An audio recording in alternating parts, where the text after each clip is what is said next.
gives you. Don't do anything at all. Go ask God. Greetings, folks, and welcome to another edition of After Hours. This is a very special edition. It's the first of several I have lined up in February for Women in Horror Month. Tonight, I am joined by somebody who I've meaning to get on for a while. She is a writer of weird fiction, horror, and children's books. She is also co-founder of Mannison Press, Deidre J Owen. Hello. Thank you for joining me. Yeah. Thank you for having me, Tim. I've been looking forward to this too a lot. Yeah. Well, you joined me on that on the launch party for book plug for that. Yes. Mm-hmm. And it was just like, yeah, I need to get you on another one of these. Yeah. As always, I've got to say, you're the only person I've ever done one of these with who I feel like my background has been outdone. Well, what you can't see is how everything has just been absolutely shifted around because my the chair at my desk is right in front of a window. I've got another window over here, and even though it's starting to get dark here now, the light in here was it's abysmal. So I'm sitting at my desk like on this corner, and I've got my laptop on like half a dozen books. My computer's over there, and so everything is all crazy at the moment. But no, I like my little, you can over there. I love my phone. Oh yeah. My Awesome. and it works too. I don't have a phone line on the shelf. Aesthetically, it's awesome. I like the fact that you've got yours on a stack of books. My laptop is on a couple of box files. Oh, well, whatever works. Well, these are all I just grabbed off my shelf. I keep all the proofs that I do. So I had like all this huge stack of proofs just from our anthologies. So that's what's under there. It's all the proofs. Ow, I'm sorry. I'm gonna make it awkward for a second, okay? The sound is better. You know what I was just saying about everybody about it's me who's gonna look like a fool. You did until you get Deidre on there. Yeah, once you get me on there, I will show you up when it comes to the awkward. Oh, that's brilliant. Right. There. Okay. Yeah, I've just been like I've got so many questions to ask you about. It's like how like Mannison Press, that would give you and Ron, because you were like Twitter friends or something, weren't you? Yes. So how did that happen? It's so funny the way it worked out. We were just Twitter pals, and he just one day reached out to me and said, "Hey, I see that you're a children's author." He says, "I have just some ideas. Want to kick something around? Maybe talk about a joint project." We did. We started talking about stuff, and then we started working as critique partners, swapping short stories, and that just kind of gave rise to the idea for our first anthology.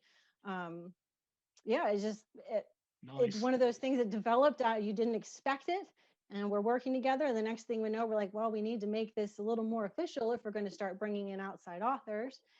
Next thing I know, we're incorporating. We're an LLC. I'm designing logos and book covers, and yeah. And the name. Come on, I read this the other day. This is brilliant. So, you know what I'm going to ask? So how did Mannison Press get its name? It's so cute. When I moved into this house, I was giving well, here, what's a better place to start? Most writers have like a little like a pet, like a writer's pet. They have their cat, they have their dog. Well, I didn't have a pet. I had Squid. A plant. Oh yes, you've got a squid. Yep, of course, Yep. Your cephalopods. Oh yeah, I've got didn't have loads a of them. pet. Yeah, well, in fact, there's a couple of them here. Oh yeah, you've always got them off in the background there. Yeah. Oh yeah. My assistants. So, no dog, no cat, no cephalopod. I had a plant.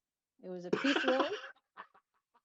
It was a housewarming gift, and it was my writing plant. It sat next to my desk, and it sat next to my desk just through my whole everything coming. My first publication, my first children's book, and it saw the birth of my publishing company.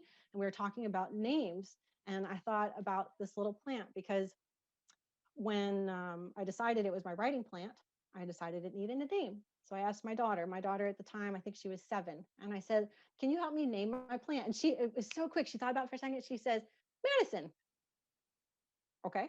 I love it because until the other day, I hadn't asked because I don't know, I just hadn't, and but I'd always wondered why the logo had a plant on it. It has the lily. It's the dark lily because and it's juxtaposed with the daffodil. Mm, For one, daffodils are my favorite flower, but it makes a mhm, nice complement to the lily. You've got the yellow and the purple. It's beautiful yeah. complementing colors, and it represents the multi-genre aspect of what we do. Um, Ah, uh, that's really cool. Yeah. Now I see that. I mean, because yeah, I mean, daffodils and lilies and all. Because I mean, my gran, she was she was a member of like the Women's Institute, and flower arranging was a thing, you know. So, yeah. so I've had loads of lectures about complimenting plants. It was growing up, about that Hmm. tall, standing in a garden, going, I have no idea what you're talking Oh about, my Gran. goodness. Let them talk. Yeah. So yeah, that's where it all came from. I proposed the idea to my business partner, Ron Linson, and I said, "Well, what do you think about this?" I told him the story about behind my writing plant, and he loved it. So we went with the lily. How can you not? It's great. Well, it got me thinking if I had a publishing house, it'd sort of have to be something like Evil Octopus Definitely. or Bad Crab or Killer Squid or something along them lines. Something daft. Absolutely. Well, if it ever comes up, let me know. I'll help you design Oh, awesome. Yeah. Ah, yeah. Speaking of design, that's one thing. It's like there's a few like I'm not blowing smoke here, but like Mannison Press, you and Ron are some of the best people to work with, in my opinion. The way you do things, I really appreciate, and it's like I love the way Ron edits because 9 times out of 10, when you're being published, you'll send it off, you won't hear anything for a while, then you'll get something back. And it's like, here it is with the edits, yes or no, it sort of thing. But I like the way he comes at you with questions, and you get multiple passes with Ron. And I really like that. And I like the fact that he asks questions. It's like he asked me one this morning about fire escapes, which is Yeah, something I never have I thought thought. about because, like, obviously in America, you have these big metal gantries and Hmm. ladders and all that business. Whereas we Oh, don't yeah. here. We have like a concrete tube attached to the back of the building. And we just sort of I go saw the down it. picture. I saw the pictures you sent. Yeah. I couldn't explain it properly because I just woke up. It was like about 5:30 in the morning or something. So I was just like, Oh. I'm just going to take some pictures. It worked. It worked. It's like you, and the other thing I really like is like with you and your design. I mean, yeah, because it's public knowledge that I have a collection coming out with you guys, Mhm. and it completely, yeah, that design. As soon as you sent it me, I was just like, oh, that's amazing. That's I amazing. love that one so much. I can't wait. I can't wait to put that out there. I'm in love with that cover. Yeah, Oh my I goodness. set as my So much fun. backdrop. I set as my desktop. Oh, is it? Yeah, I absolutely love it. It's like I showed it to my partner because we were talking about it when I was putting it together before I'd approached you about it, and I was like, I'd like something like this for the cover, and she was like, oh, you'll have to wait and see what whoever takes it will come up with, and then you sent that over, and I just showed it, and she went, yep, you got what you wanted then. It's just like.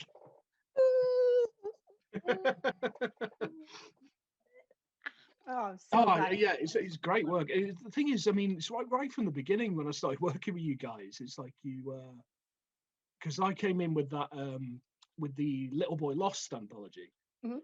and Yes. Monster in the and house. for the illustrated version, you sent me that picture of her. I was like, yep, Yeah. that's the boy. Yeah.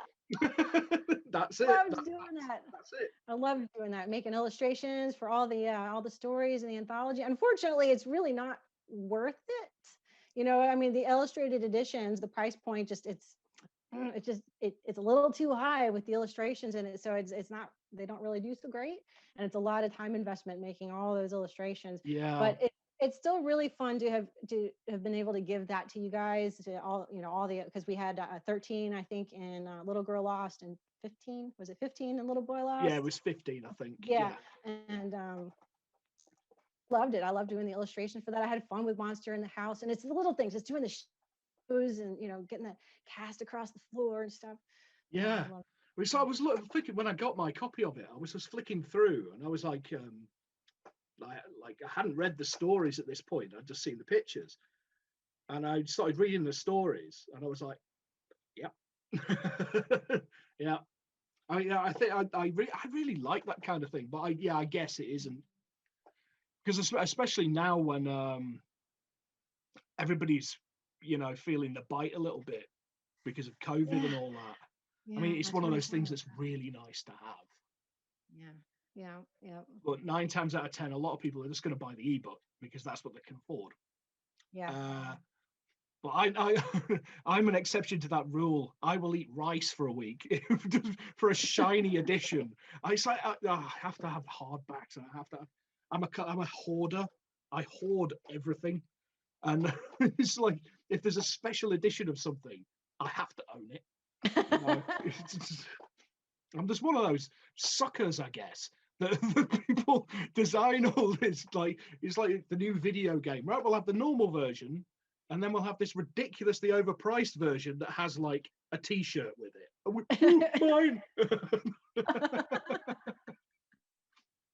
I've always been the same. Well, I will remember that the next time we put out an illustrated edition. Hey, I got a special edition for you.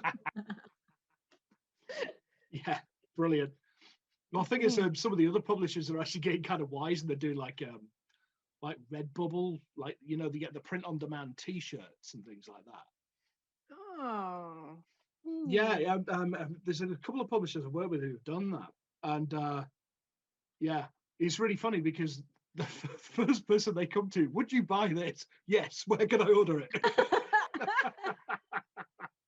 Yeah, I it's well, like I collect notebooks. If they things like that, it's like I've got a. Well, I think that's just a writer thing. I've got notebooks too. Yeah. I just blank notebooks. What am I doing with it? I don't know. I just need it. I need it. Yeah. It's like you go down, like, you go to a shop and there'll be like something with a cool design on it. Yeah. I could do you so don't much need with another notebook. Yes, I do. Yes, I do. Yeah. So what are you drinking tonight? You what? Sorry. What are you drinking tonight? I'm actually on Beck's tonight, which is a German Pilsner. Yeah, I'm kind of at the mercy of what I can get delivered to my house at the minute because we're under lockdown again. So, wow, it's that intense. You can't even go out to the stores. Well, you can't. The thing is, I can, but I'm pretty much high risk. So, I have like asthma and type 2 diabetes and things like that. So I'm high risk. I don't really want to risk it just for the sake of, because we have enough like delivery services that I can just order food in and things like that. But the problem is their selection of beers and things like that is usually very, very limited. So, but it's all right. I like Pilsner. This is good. It Yeah, is. no, that is good. That's nice. What are you on tonight then? I have Nice, interesting. little Maker's Mark. Maker's Mark. Nice. Yes. When at Christmas, my husband gave me a nice little gift set. It came with the glasses, the little Maker's Mark glasses. And he said, this is for your office. He says, because no writer's room is complete if it doesn't have a bottle of whiskey or something off in a drawer somewhere. So I keep this in my closet with the glasses. And after a long day, or if I'm in here working late, pour myself a little Maker's and cheers. Yeah, cheers. Superb. Yeah, I don't do the whiskey thing, because whiskey is a drink that is guaranteed to make me completely incapable of writing. I'm a gin drinker myself, so, I enjoy gin too, but I like that with like a club soda, like a mixed drink with a club soda. Right. But this, I can just, it can live in my closet. I can just pour it straight up if I want a little sip. You know, gin, Nice. I need to go downstairs and I need to go to the refrigerator. Just, I like it. That's a great plan. Where are you going? I'm just going to the wardrobe for a minute. Come back. If I had a bottom drawer, that's where it would go, because that always seems to be where it needs to be. Bottom drawer, you know, you pull it Oh, out. bottom drawer. You use it like in every film, isn't it? Every like detective film or whatever. That's what I'm thinking. Yes, Yeah, but I don't have a bottom under some paper. drawer.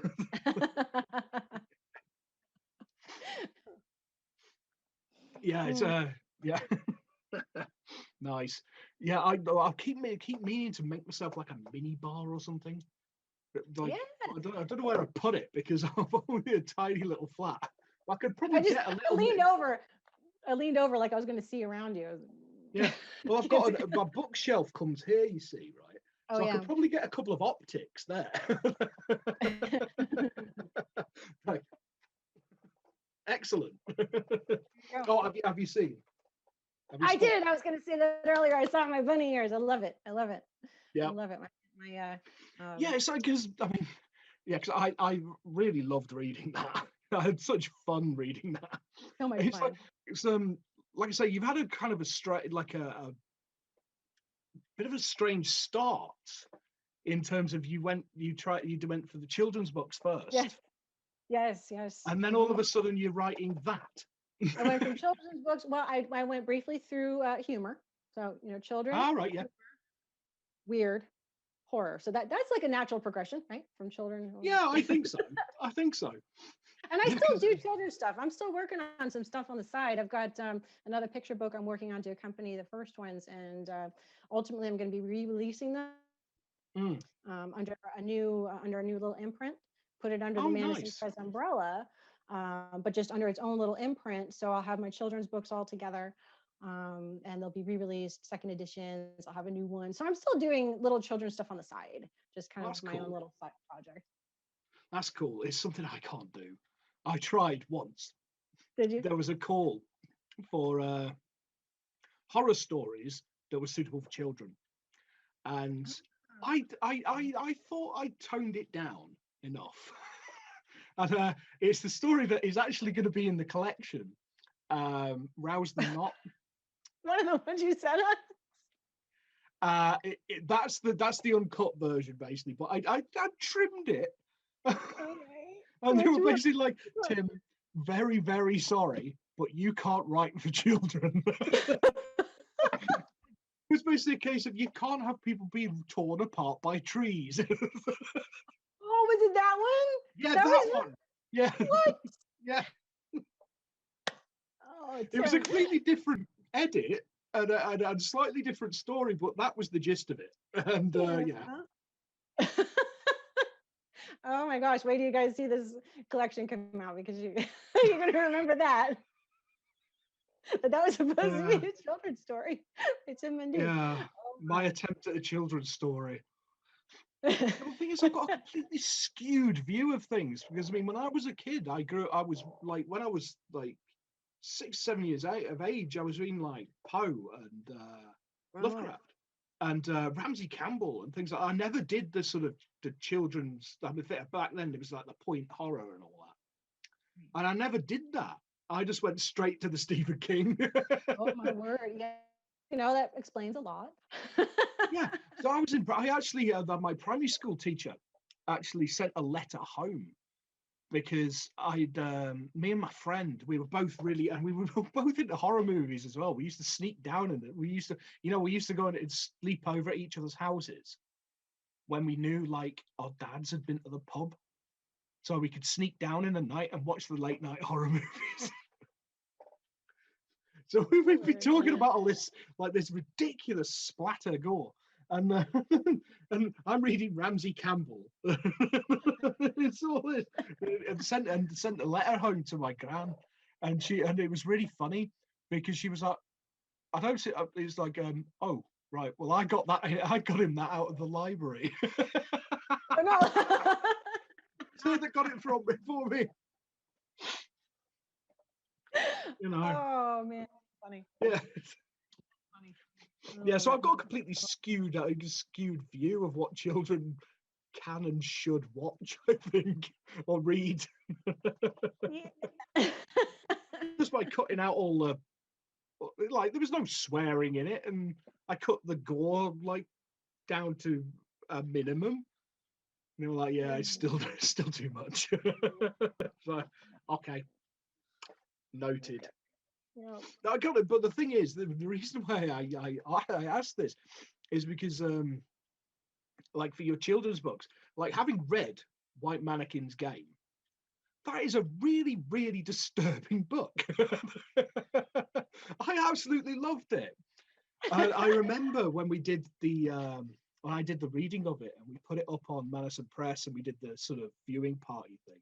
Mm-hmm. Your husband said, "You freak him out with the dreams." So come on, how the hell did that come out?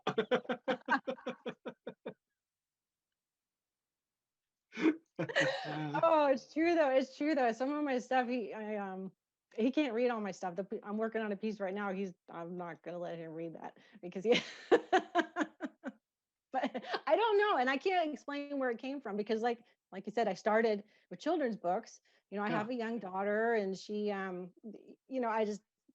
do kind of have like just a sweet disposition. I'm good with kids, and I've gone to her classroom several times. I spoke to the kids about my books, and I've done talks to school libraries, and just to go from that to, I can't explain the jump. I really, I can't. I don't, just an imagination. I don't know. Some of them are based on like really vivid dreams.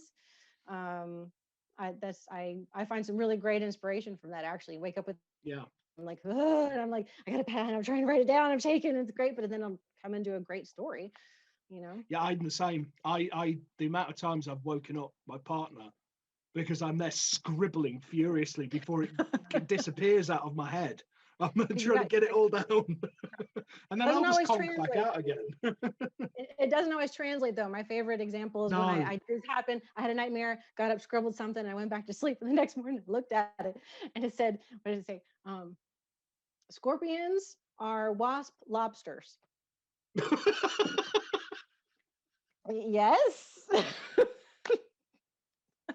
I don't know what my intent was, where that was going. Scorpions are wasp lobsters. That's like the sort of thing you'd like art house slogan you get on the side of a building, isn't it? Like, it's a statement. I shared this on Twitter. Immediately I had to go and do it. I had to go and make like a poster for it, and I found a lobster, and I made it. Yeah. It's just too funny. Nice. You'll have to show me that. I will. It's brilliant, if I say. Scorpions are wasp lobsters. Well, that's dream logic, isn't it? And you wake up and it makes perfect sense to you until your brain wakes up, and then you go, What? Well, that's where White Mannequin came from. It was from a dream that made me wake up and scribble something down the next morning. Like, what? Yeah, I can imagine that was I can imagine that was a complete what the hell moment. Yeah. Because when I read it before I did because I had to read it before I did the reading, so I knew where to breathe, basically. Yeah. I was reading it. I was like, what? But I love weird fiction and stuff. So that was like shooting me in the heart. That was. It was like, this is brilliant. What in the hell? It was just some of the images in it were just so damn creepy as hell. With the old bunny ears, Yes, the dead-eyed mannequin. Yeah. I like Salted Cabin as well when I read that, and I was just like, that's really twisted. I like that. Love it. I love that one too. I had fun with that. I had a lot of fun with that. I really enjoyed that as well. Yeah. It's like, so you started out with Ron doing like because I think you did like the Overworked, wasn't it? Was one of the first things you did? We did that together. That was a joint project. It's just a short story. That was the first thing that we put out, and it's a humor piece. So Yeah. that was part of my little from children's over to weird. Your We did little this. curve. Yeah. And we're actually in the process of just kind of dipping our toe in the water of audiobooks, and this one is actually in production right now for an audiobook. So it's Nice. like I say, we're taking it super slow there. Audiobooks Oh, are yeah. kind of expensive to produce, and this Yeah. is just like it's our smallest work, and it's our work. So if we mess it up, we're not like disappointing anyone.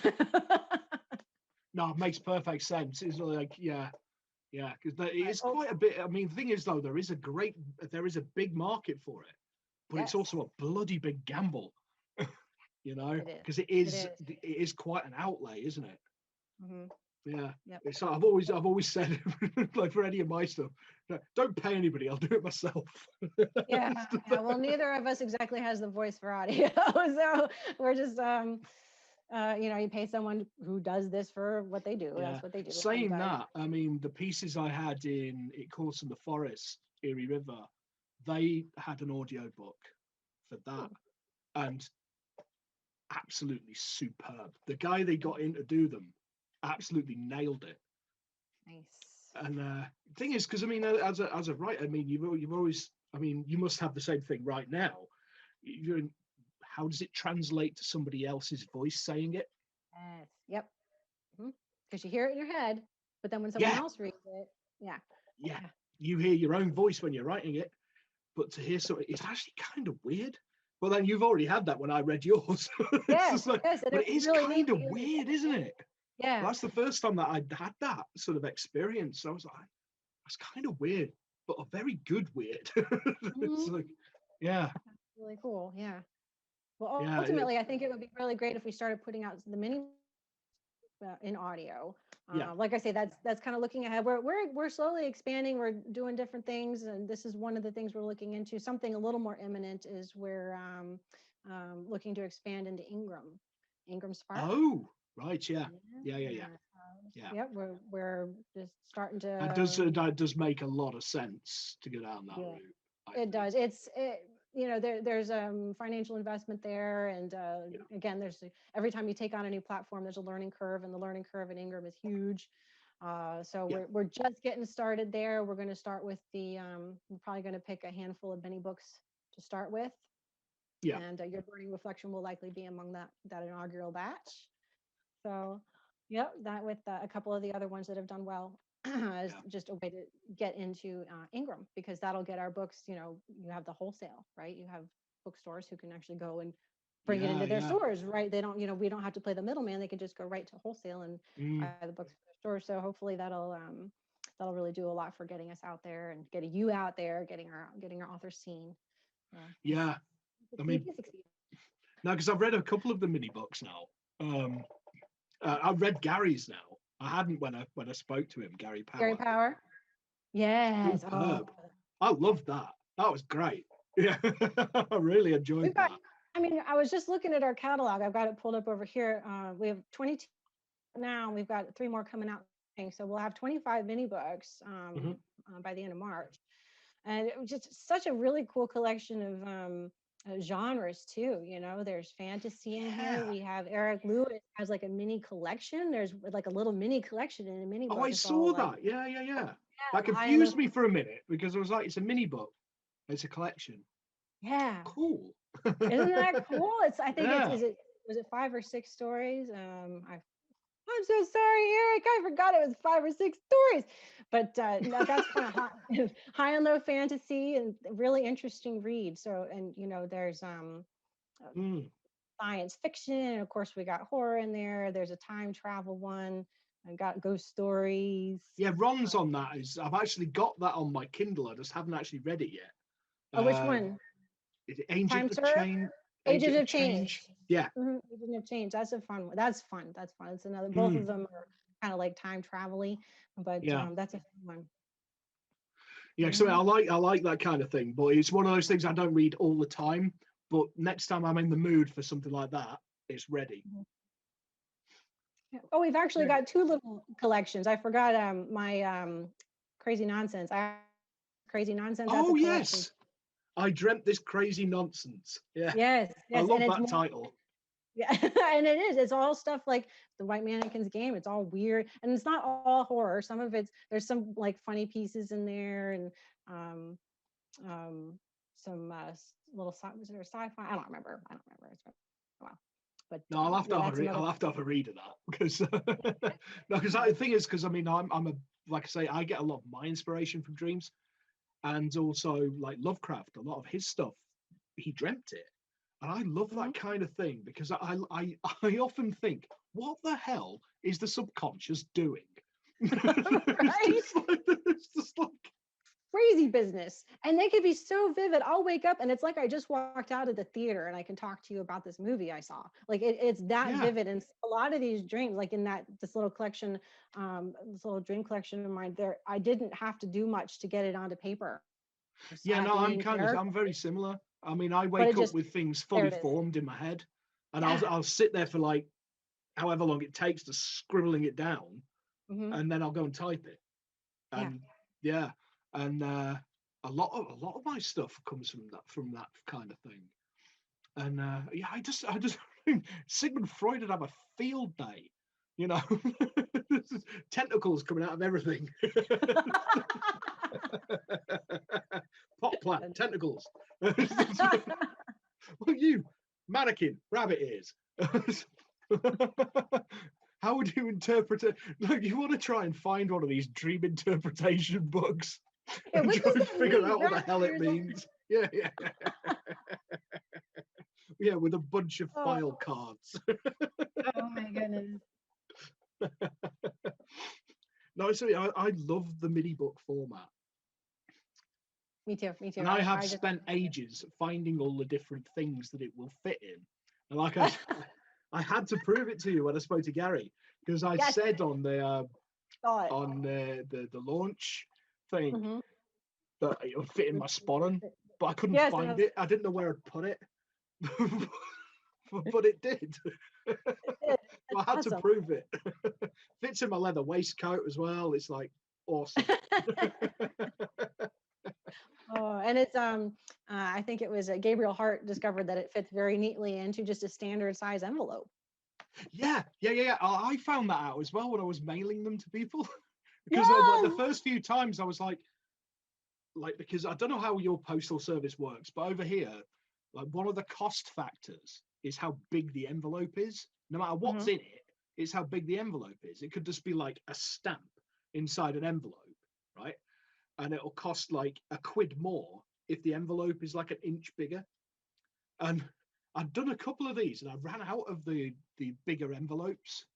And I said, oh crap, I've got I looked rooting through my drawer and I pulled out these standard office envelopes.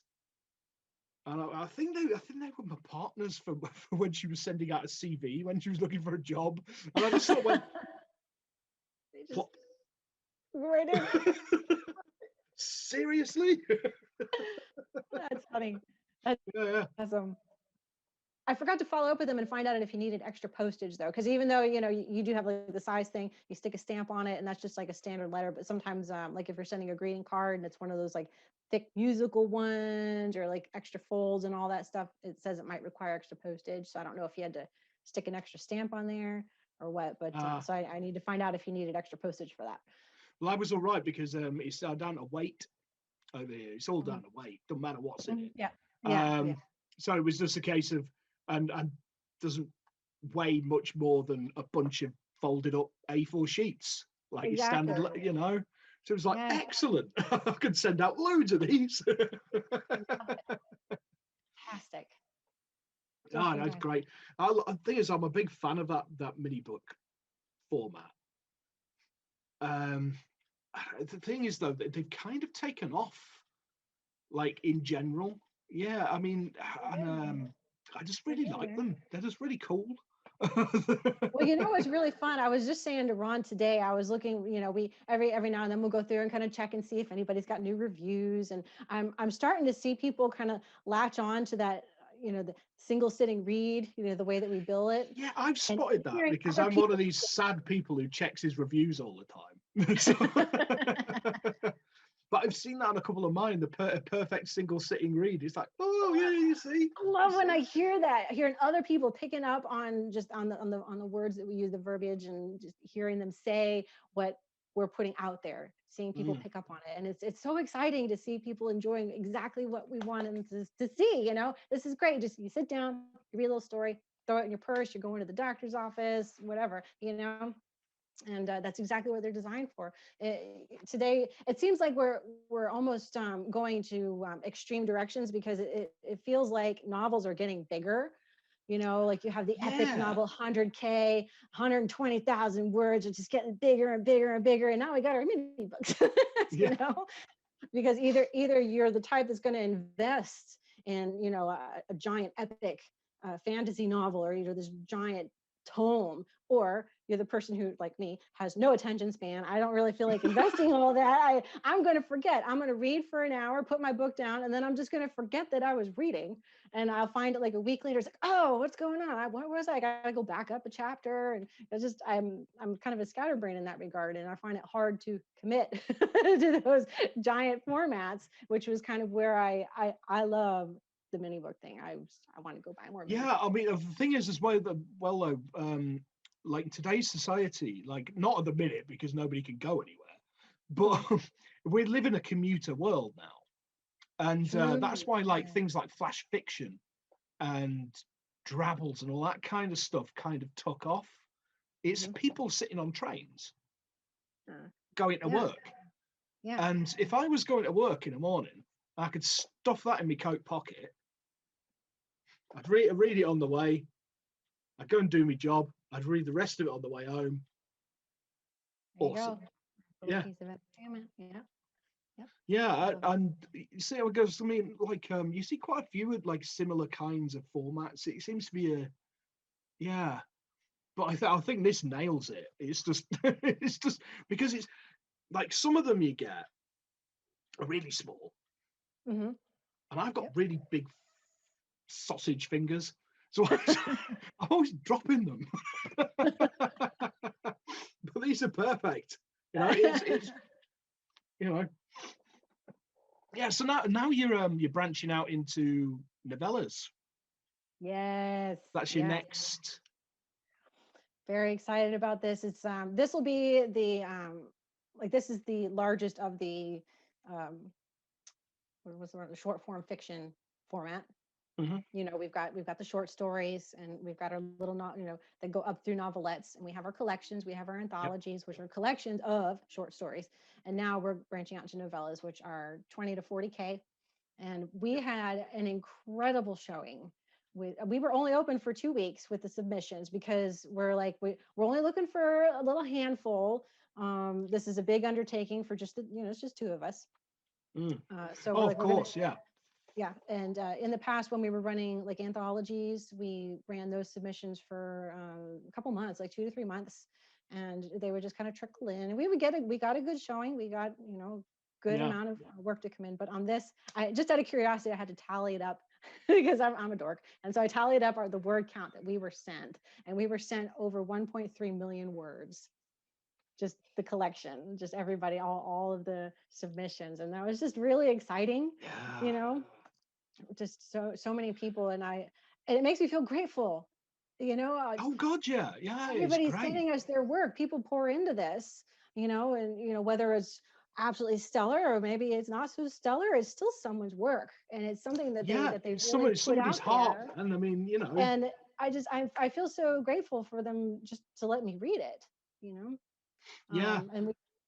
so we just closed submissions on the 31st, so we're starting to work through them, and and I hope everyone's patient with us, because it's going to take us time to get through 1.3 million words. Of course. Yeah. This is it.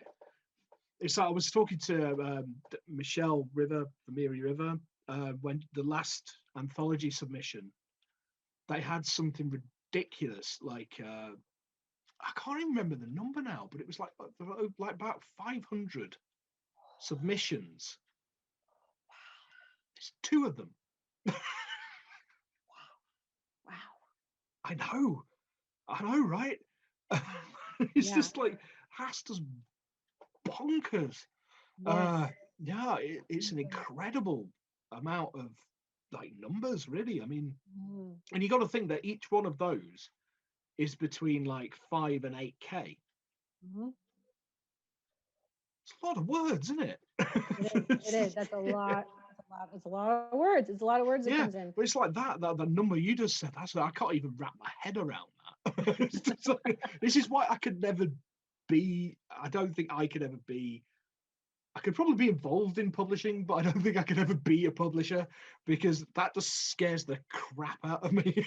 Well, that's what you're doing. It's amazing how fast it goes. I mean, in my free Yeah. time, especially when we're running submissions, like I got my little to be read pile by my bed. I think all bookish people do. I've got a big pile, and it's just sitting there looking at me, Oh yeah. saying, "Ooh, can I be read now?" I'm like, "No, I'm tired of reading today. Yeah. I can't read anymore. I'm so sorry. I'll get to you." Yeah, my to be read pile is taken on like mountainous proportions. It's just because it's like because I've been involved in a bunch of like projects and things which involves a Mm. lot of reading of other like people in the project's work. So my downtime reading has fallen right off, but I haven't stopped buying books. So I've just got this That's miniature Mount Everest in the corner of my room. That's what happens. That's what happens. You buy more books. I haven't finished the ones I've got, but I need more. I got to buy Yeah, this one. I got to buy that one. I've been meaning to buy that one, and I need yours. And and so you end up with this huge pile. And yeah, like you say, we're hoarders. We're hoarders of books. We yeah, want yeah, more. yeah. We want So more. Amazon always gets me with them emails they sent you. Them emails they send you saying, you might want to look at these.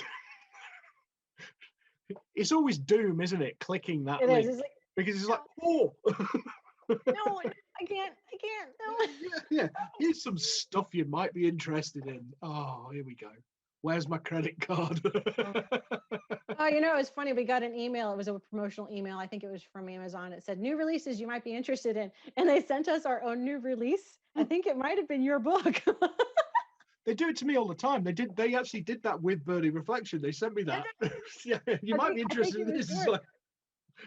like, Yeah. Duh. yeah, they do that to me quite a bit. I don't know why. It's just That was funny. yeah. See our own book come in. That was great though. That actually felt really cool to see some, Amazon recommending our own book. Yeah, I think I actually took a snapshot of it and sent it to either you or Ron. I was like, look what they're recommending me. Yeah, you might have done. That's funny. Yeah, yeah. Funny. So, Yeah, 'cause I mean, so are you working on? You have been just going gangbusters lately. You are just so prolific right now. You're in this huge season of just doing the stories that are coming out. It seems like every other week you're releasing something else. You've got yeah, some I think hustle. a lot of the stuff has actually been accepted throughout last year, but it all seems to be Mhm. sort of coming out around now. Mhm. But I just haven't stopped since I started, and I just keep sending things out. That's what you got to do. That's what you're doing. You're doing it, man. You're doing it. Yeah, I mean, I think that's the key, isn't it? I mean, it's like I could kick myself. All them years I aspired to be a writer, but I never actually wrote a bloody thing. You Yeah, know? aspiring. You gotta strike that word from no more aspiring. I see all these people on Twitter, aspiring writer. Well, are you writing or are you not writing? That's stop saying aspiring. You are. Just be. Yeah, yeah. Stop aspiring and just embrace it. I am a writer. I have aspirations. You Mm, know. mm. Yeah, I mean, the thing is, I mean, for me, getting into Little Boy Lost was a little bit of a punch the air moment for me because I got to share a book with Piers Anthony. It was just like, yeah. Oh man, gosh, that was so cool. And having him in both. Yeah, We because he's in the yeah, because I came to the I little probably wasn't yeah. writing when you Second. did the first one, but yeah, when it's just like, nah, I'm not gonna get in this. It's got people like Piers Anthony in it. I'm not gonna get in that.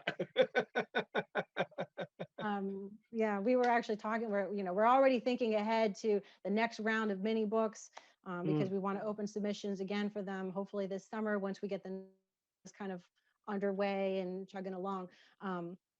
and we were, when things go out of print, like not out of print, but out of contract rather, like both of the anthologies, Little Girl Lost and Little Boy Lost, are out of contract now, so we can't really do anything different with them. You can still get them, but we're looking at some of the stories that were in there, and we were looking at Pierce Anthony's, and we're like, I wonder if we could put them both together and put those out as a mini book if he would like the idea. So we might see how he feels about that. Yeah, it's definitely worth a shot. Yeah, that'd be really. I mean, really he can cool. only say no, can't he? Exactly. He's just saying, no. He's like, nah, not interested. Or you could just go, yeah, do it. You never know. Exactly. But if he says yes, that'd be amazing.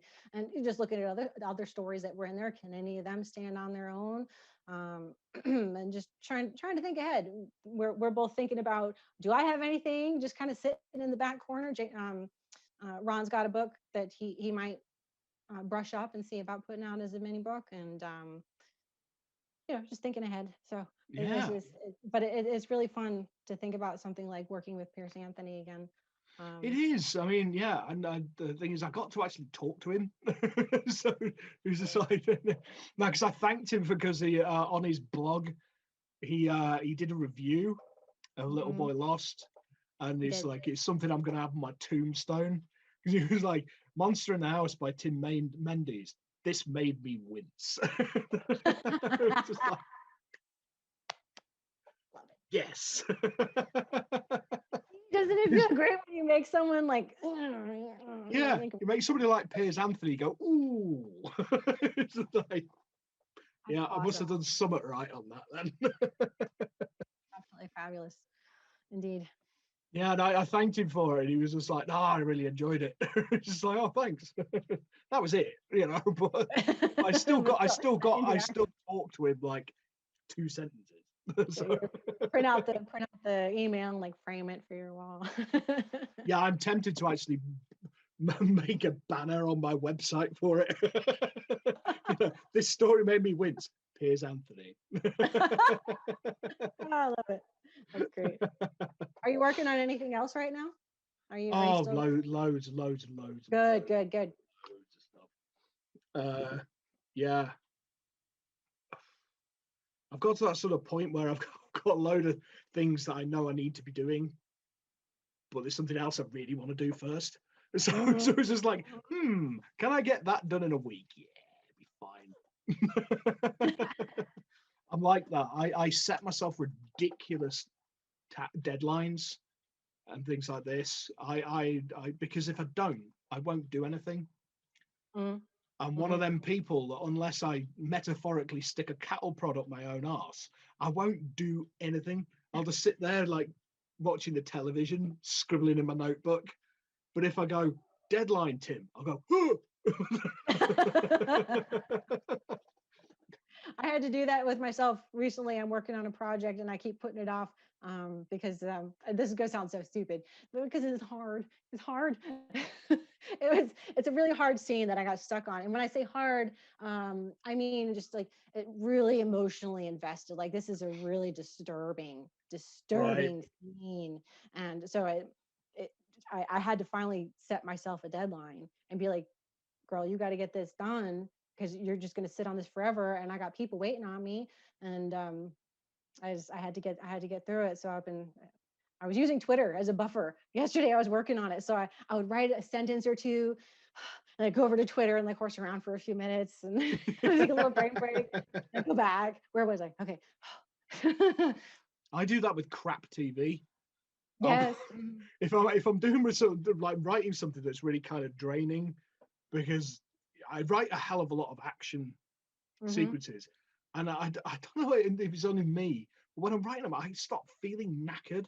I start panting and like. Yes, no, it's true. It's true. You get really into it, and that's the thing with this story. That was this scene that was so disturbing. I didn't want to get like you have to feel it some, like you really have to get it. But I knew where it could take me, like how dark this scene is, and I was like, I don't want to spin down into a pit trying to write. I don't want to go there. So it's true. You get really invested in what you're doing. Right? Yeah, I do it with rubbish comedies and things like that. I'll just put some crap on the television because just that noise, and even if I'm not watching it, just that noise in the background kind of just keeps me level. Yeah, it grounds you. It's grounding. It's grounding. Yeah, I And can't. I think that I can't write in silence. I have to have some kind of noise mm, because my brain just goes in. The wheels just start spinning too quickly, and I'll just be sitting there going, "Oh, what am I typing? What am I doing?" Put the radio on. Calm down. I'm one of the odd ones who prefers the quiet. I need the silence. Ah, It's yeah, and I hear so many people, oh, what kind of soundtrack do you listen to? You know, what do you have on when you're writing? I was like, nothing. Brown noise. If there's stuff going on in the house and it's distracting me, I'll actually pull up YouTube. I have a bookmarked brown noise, so I can just put on to just ah. to kind of like drown it out. It sounds silly, but it's No, I actually know a couple. Actually know a few people who do something similar. Yeah, mhm. yeah. I It's think because strange. I think there's two types of people. Yeah, that two yeah, types of yeah. Well, writer. I get very I want to pay attention, you know, something else is going on, I want to pay attention to it. You know, if there's Mm, music going on, I can't listen to music. And I know that you're into music too, but you know, so I want to listen. I want to analyze it. I want to think about it. I want to sing along or hum along or so I get yeah, distracted listening to music. yeah. I mean, I kind of, I have like anxiety problems, and Mm. if everything's quiet, I get anxious. There's no rhyme or reason to it, but there never is with anxiety, is there? There It's isn't, and I can have no, there is no rhyme or reason to it. no rhyme I'm or an reason anxiety to it. But if I'm individual. sitting in the house and everything's quiet, I stop feeling nervous. It's just like, Mm. put the TV on, just calm down. Yeah. Anxiety is a beast, man. It is. Oh, It it's is. weird. Yeah, it's totally bizarre. So trying to Mhm. explain it to somebody, it's just like, And you can't. well, And everybody's experience with it is very individual. You know, it's yeah, like same thing. I'm opposite. When I'm feeling anxious, I need everything. If there's too much noise, if there's too much visual stimulation, I need to calm it down and I now need you to see turn it my off. partner's exactly the same. Yeah. She has to go and sit in the bedroom, close the door, no Quiet. sound, no nothing, Mhm. just sit in the dark sometimes, and just Mhm. relax. It's Whereas a I'm high. the exact opposite. But it's I'm no, like, but they're both "Ah." equally valid forms of, you know, it's equally valid Yeah. form. It's weird, isn't it? Again, it's back to my whole thing about the human brain. It's Mm, just like, what a strange thing it is, it is you indeed know? fascinating. Yeah, I'm really, I find brains fascinating. I really enjoyed the talk I had last week with Gabriel about that. Mm-hmm. It's like, yeah, it's just half the time is what are you doing? Focus. It's like my subconscious is an unruly teenager that Yes. just wants to Oh, get drunk and yes. arse about, and I'm like, no, stop it. Funny. You Funny. know? Yeah, I've really enjoyed doing these the chats I've been doing. Like Ron asked me the loaded question. Would you be up Oh, for doing some after hours with some of our authors? I was like, yeah, oh, go for it. And he sent me like hundreds. And I was like, oh, this is great. I'm really enjoying doing them because it's like I've never met like Gabriel Hart until like last week, and I was just like, oh man, you know, had such a good chat. It was one of those the two grumpy old men in a pub putting the world to rights. It was just like, what It's fun. That's funny. love Yes. that. Yeah, Yep. No, no, and we've been enjoying them. We see them come out, especially when there are some of our authors. You know, of course, when we see one of our authors come out, we put it out. We put it on social media. Hey, and yeah, it's no, kind of I've noticed that. Yeah, I've watching really, you chat really, with Gary Power because he's just down the road from you, right? yeah, It's yeah, so yeah, yeah, funny. yeah, yeah. I said I Oh, feel he's a like we're great playing dude. Yeah. matchmaker. Like two of our friends went on a date. You know, it's like Oh playing yeah, matchmaker. no, seriously, we're going down the pub as soon as they're open, we're going down the pub. Right? It's so fun.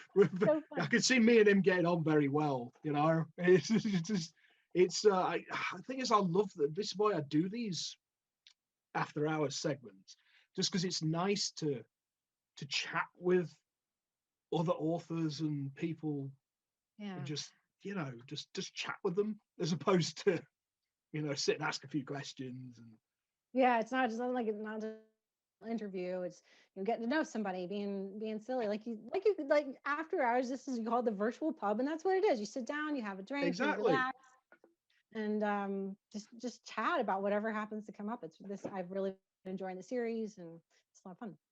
Yeah, no, cool. Yeah, I mean, yeah, and I've got to like thank Rob, Ron even.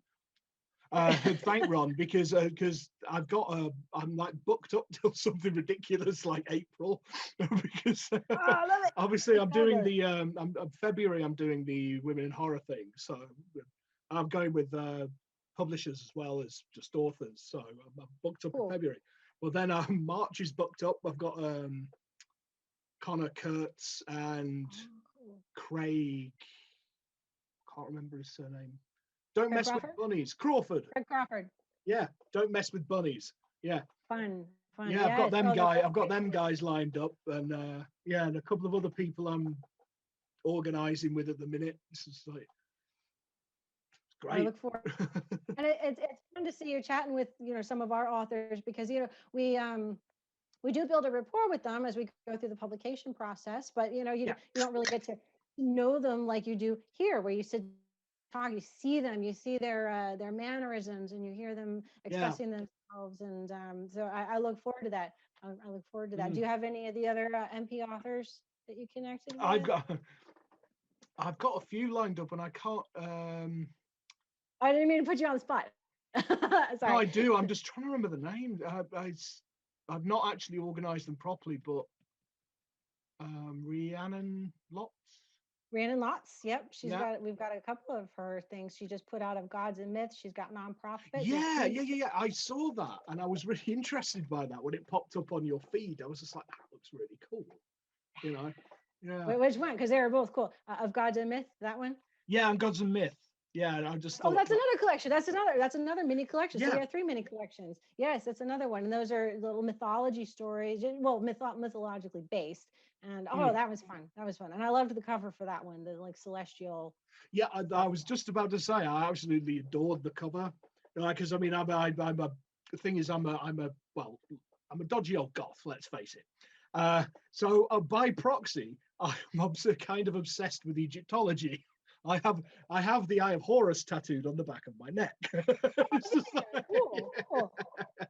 and so yeah, so that there's just like a lot like that. I think that's a depiction of Ra on the It cover. is, yes. Making because one of her Yeah. stories has Ra. Mm, That's actually the nice. opening story. That's actually they're fun. It's a fun collection. A couple of them are very clever and funny. Yeah. So Nice. I'm missing any other collections. We've got the 3 collections, I think.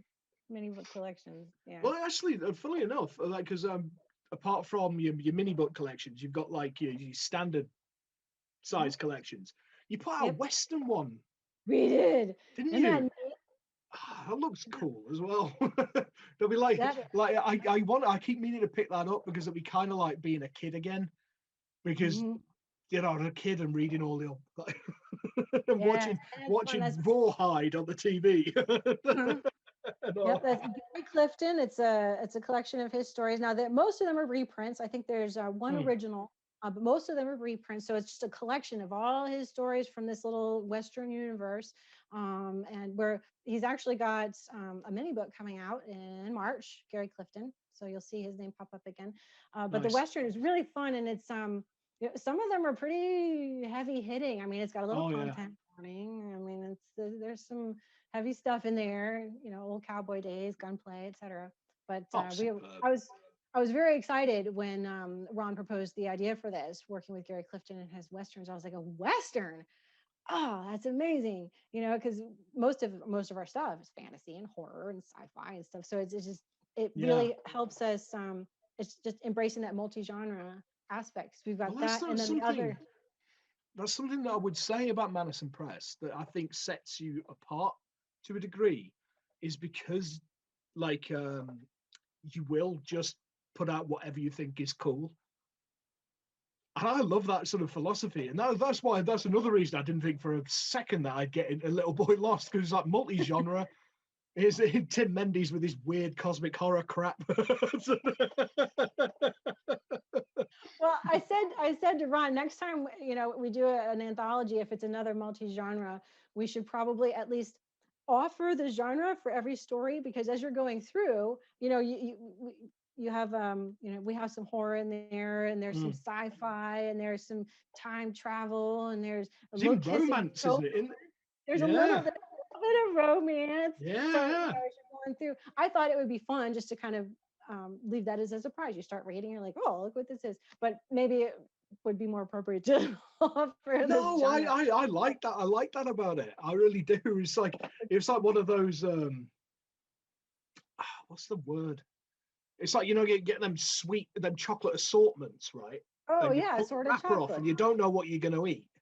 It's like it's sort of chocolates, but you lost the lid. With you lost the lid, so it could be something really nice or something that's less like where. but I like that kind of I've been on a couple more sort of multi-genre things since then, and it's always kind of fun to seeing people who are uninitiated to my kind of writing, their response to it. It's like, yeah, I have no idea what the hell that was all about. I wasn't expecting that. Yeah. It's fun though. I like you said, we just kind of put out what we think is cool, what's really fun. The other collection is steampunk, so we have Skyway. That's another one that's actually on my partner's to read list, because she reads and she's more into the sort of fantasy, and she loves steampunk and all that. And it's really fun. It's really, really light. It's really fun. Yeah, because that's a collection, isn't it? Yes, it's a linked collection. It's all the same universe, same characters, just the adventures of these nice. characters. So it's all the same universe. So it's the same thing with the Western. Same guy, his stories through his career, he's a marshal, U.S. Marshal. And then we got in your collection. Which is there is links in it. It is kind of linked. It's just often linked in kind of obscure ways, but it is all linked. It all fits together. Well, I was really excited when I saw some of them were kind of in the same little mini universes, Burning Reflection. Yeah. The thing is, when I started writing, I created basically a milieu in Cornwall, and it was my answer to like Lovecraft Country. It was my answer to that sort of New England, Innsmouth, Arkham, that kind of thing. I created my own little thing, but I read a letter that August Derleth sent to Ramsey Campbell when he was trying to get his first thing published, and Ramsey Campbell set all of his stuff in Lovecraft's milieu, and August Derleth basically sent him a letter back saying, love it, absolutely superb, but you're from Liverpool in the UK. You've obviously never been to New England. Why don't you set it where you know what you're talking about? And he did, and he created Brychester and all this, the Severn Valley stuff. And it's absolutely superb. So I sort of went, I'm going to steal that idea and make my own thing. And Hollow Hills is one of those things I created. Yeah. Well, it was funny. We were reading through them as we were just kind of reading through the submission one by one, and I got to that one, and I'm reading along, and I went, I was very excited. I was hoping that had happened. And I don't remember exactly what moment it was. I don't remember what I read or what triggered that, but as I connected it to Burning Reflection, I was super excited. Yeah, there's 2 or 3 that are directly connected to it in a way. One very much so, which is actually the one that Ron's editing right now. Yeah. I see the editing chatter. You know, we share the Mannison Press email. Oh, I know. Uh, Yeah. yeah, duh. But so I see the editing chatter, and although I don't really go through and like read it, I do see it kind of go back and forth. And same thing when I'm working on my design and formatting stuff. He kind of just sees us go back and forth. But I see Yeah. the editing come through, and so I really enjoy it. I really do. I like that kind of hands-on editing. And I honestly would say that I wish I got it more, because some of his like points I've gone, yeah, you're right. You're totally right. That works better like that. And I really like that. I like the process.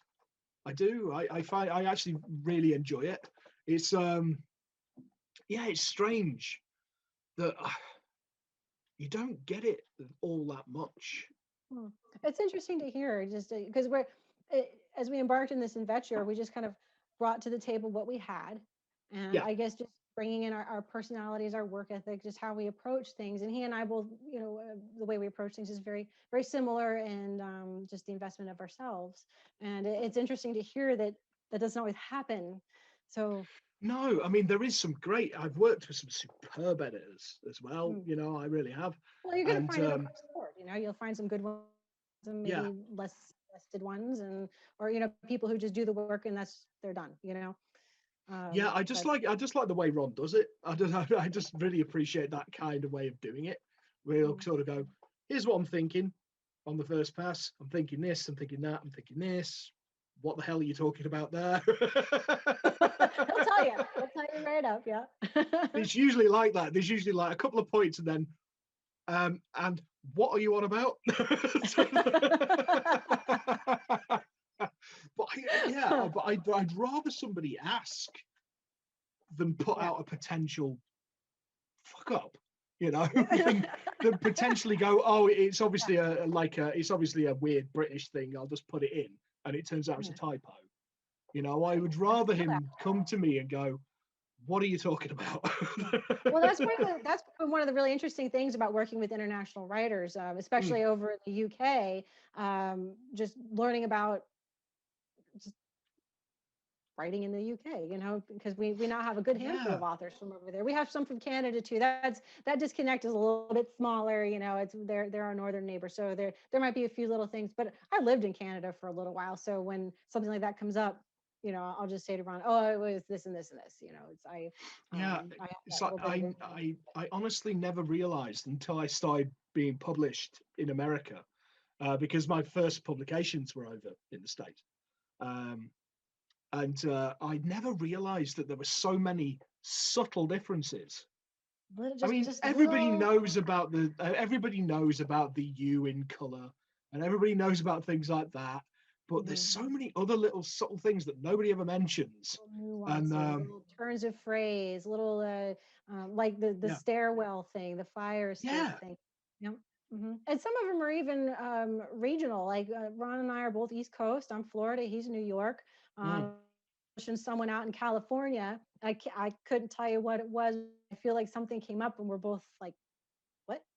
What is that? Is that like a regional thing? What is that?" And so we had to ask him, or either we asked him or we looked it up or something, and it was just a regional thing that you don't even think about. So even yeah. because the Well, the states thing are is, so you've got that as big. well with me, because I'm a northerner.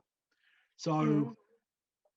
the way I say things, and some of the words I use for things, and some of the phrases I use are completely different than what somebody in London would use.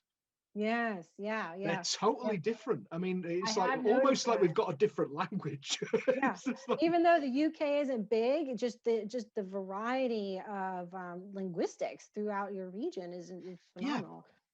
It's Well, it's like amazing. Gary. I mean, because Gary was born down here in the south, and I was born right up in the north. So we Hmm. have a lot of different sayings and phrases, and That's so wild. That's so yeah, cool. yeah, yeah. It's strange because it can just go from town to town, and there'd be like 10 miles involved. It's, you know, it's. Well, you But I know, think down that's here, you travel through the deep south down here, and you get that too. Just from state to state, it can be very, very different. You know, everyone thinks yeah, of a southern accent and they think they know what you mean, but there's all these different southern accents. and just depending on where you are. So Yeah, it's strange because the southern United States is closer to northern British, is it? whereas southern British is closer to northern American. It's very strange. That is strange. Yeah, I don't know why it is. It's just very, very strange. The thing is because I know that because my partner's mother is from Alabama. She's from Mobile in Alabama. So, but we have the same sort of terms for like a soft drink. We'll call it pop. Yeah. And things like and things like that. But that's we call it pop up in Manchester. It's just like it's really strange. I love it. That's another thing. Yeah. Yeah. It's soda, isn't it, for you guys? Yeah. I that's another thing. Florida's an anomaly. I don't know. I don't know. But it's another thing. Is like language is just incredibly interesting if you think of it, like just subtle differences. It's like the way like me and like 'cause my partner was born down here in the south, so just the way we pronounce things are completely different. Like it's why like I've apologized before because I sometimes have a problem with your name because but I got it right tonight. You did. Because I have very flat vowels, very flat. So to me, it's a bath. To her, it's a bath. Oh, I see what you're saying. I'm going to have my beer in a glass. She'll have her beer in a glass. Weird, isn't it? It's subtle, but I can definitely hear that. My husband's from North Carolina, and although he's very well traveled, so that kind of moderated his the southern. Yeah, mine's been diluted a lot. Mine's been diluted a lot. Sometimes it'll come out thick, and when it does, I'll pick on him. He'll say something. When I've had a few drinks, people have a hard time understanding what I'm talking about. It's just like, hey, you're fucking rare, you're fucking rare. It's all like, rare. Oh my. Well, I lived in Canada for a number of years, through a good portion of my 20s, and I went up. Now, my mother, growing up, she was an English teacher. So even though kind of growing up in the South, she was very particular about certain things. Like she didn't want us sounding, she didn't want us to lose diction, So yes. One time I said something about the theater, and she looked at me. She said, "Excuse me." You're going now. Going where? But then I lived in Canada for a while, so I had that little influence, and I came home sounding Canadian. That's moderated out now, and I don't even know what I sound like anymore. Sometimes the Southern pops back out, sometimes the Canadian pops back out, and now I'm thinking too hard about it. No, well, the thing is, it's strange with me. Whenever I go back up to my hometown, Macclesfield, right, and people go, "Oh, you sound really posh," and I'm like. But down here, it's like, oh, you sound really northern. I don't know. Like, cause I've lived all over the country. I've lived down in Devon. I've lived in the Midlands, and my accent has kind of been sort of mongrelized to a degree. It's kind of I kind of but I still think I sound exactly the same because you do. And, but it's weird because it's like down here, it's like, oh, you're such a northerner. And I go up there and they're like, oh, you sound like a posh southerner. Like, yes. I came home from Canada. Like, you sound like a Canadian. I'm like, no, I don't, I love the Canadian accent because, I mean, my thing is because my family is Scottish. And a lot of Canadian comes from Scotland. I mean, a lot of the way they pronounce like O's and like boots and things like that comes from Scotland. So I love it. It's just like, I totally. Again, that depends on where you are. I was in of course it does. East. Yeah, of course. I was in the East, just off New England, and there's a heavy French influence over there, but not the Quebec French. It's the Acadian French, which is different. So it's just all these different regions, all these different dialects, and it's fun. It was really fun. Just listening to the different sorry, I'm it's gonna be almost awkward. musical, isn't it? Yeah. It's almost musical. Like I mean, I really like it, like accents. I just think they're great. It's just like, but it's a funny thing. Whenever I go to a pub in somewhere like London, the minute somebody speaks in my accent, they could be over the other side of the room talking to a tree, and I will still hear them. You can hear it. I can hear somebody from Manchester. I was watching this YouTube video of this gal who was demonstrating the different, just the primary accents from around the UK. And it was fascinating because where I am, like, Is it the long black hair, quite pretty, wearing a red dress in the Manchester one? Because I've used this to explain to somebody how Manchester people speak. I don't remember, but I remember it was fascinating because I could hear all the differences. It was a number of years ago that I heard this, and until I heard it, an English accent is an English accent. They're British, yeah. But hearing that, I was like, wow, that really is. It's all very different. Just very interesting. Yeah. Well, the thing is, I have the same thing with the States. Mm-hmm. It's like a Boston accent is miles away from a California accent. Yes. They couldn't be any further. Things like, and then you put like a Texan accent in. But Deep South again. Texas is very different from Missouri. Is different from Georgia, South Carolina, North Carolina, Virginia. All of those little states have their own little twang to them. Yeah. Mm-hmm. I love it. The next time you're feeling like a bongo, just say, you know what? I sound like Tim. And that's what I sound like. Yeah. There you go. Yeah, excellent. Right. We'll probably start wrapping this up now. Oh my, yeah. Yeah. Well, goodness, it flew by. I have so much fun. It always does. No, you'll have to come back on. I mean, that's it. Because I keep thinking about all this stuff that I was like, we're going to talk about this and we're going to talk about that, and that'll surely come up. And of course, none of it did. We're just jabbering away. That's why when I first started doing these, I wrote down some points on like a notepad of like, I'm going to ask this, I'm going to say this, I'm going to do that. I got to the point I don't even bother anymore because I never use it. No, well, absolutely. Like, thank you for coming on, and you'll have to come on again. You'll have to. I insist. I would love to. And I love everything you do in Mannison Press,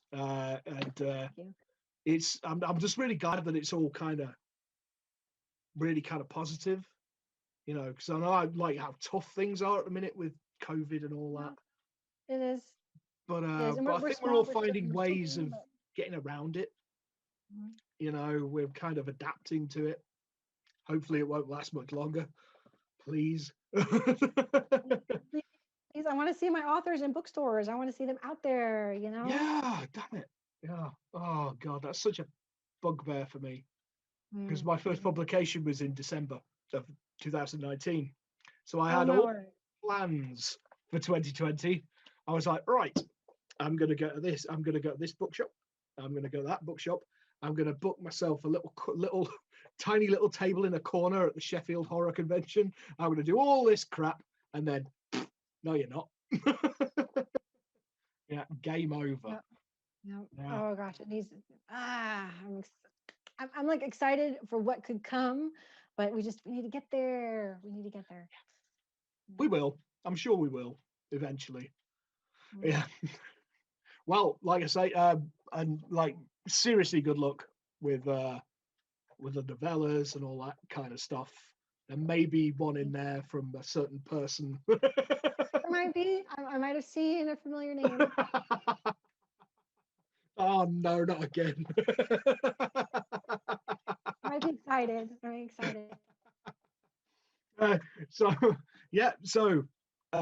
Good luck. Like, seriously, good luck, and thank you for coming on.